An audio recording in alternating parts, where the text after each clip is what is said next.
يا أحباب سيدي عبد القادر الجيلاني وشاه الكزنزان والسلطان الخليفة، فمعا إن شاء الله كل من يشارك من مكانه بأي أسلوب كان من أجل تزيين احتفال ساحة ميلاد رسول الله صلى الله تعالى عليه وآله وسلم، لأن هذا الميلاد وهذه التقوى كلها إن شاء الله من أجل ترقية المريد، ومن أجل أن يعم السلام وأن ينزل السكينة على القلوب المضطربة والأرواح الغير مستقرة.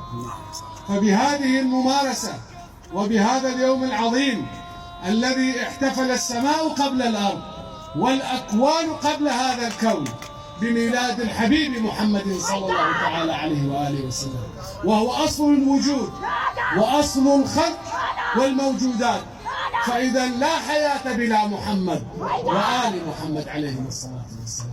فكل من سار على نهجهم وبايعهم منذ الأول من الصحابة المنتجبين الأخيار الذين ما بدلوا تبديلا وإلى يوم قيام الساعة إن شاء الله، المتمثلة بهذه الأجيال المباركة الذين يتمسكون بحبل الله وبهذا النور العظيم الذي أنزله وأنزل معه القرآن. فإذا حبل آل بيت رسول الله. فإذا هذا الاحتفال والاحتفالات الأخرى التي تليها إن شاء الله بوابات للنور وبوابات للرحمة وشفاء الأبدان في كل رقاع وفي كل بقعة إن شاء الله.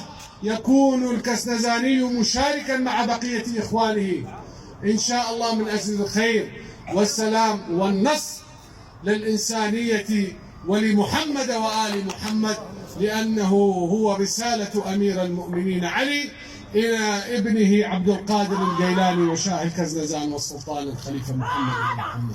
ربنا آتنا في الدنيا حسنة وفي الآخرة حسنة وقنا عذاب النار. اللهم صل على سيدنا. لبيك يا رسول الله، لبيك لبيك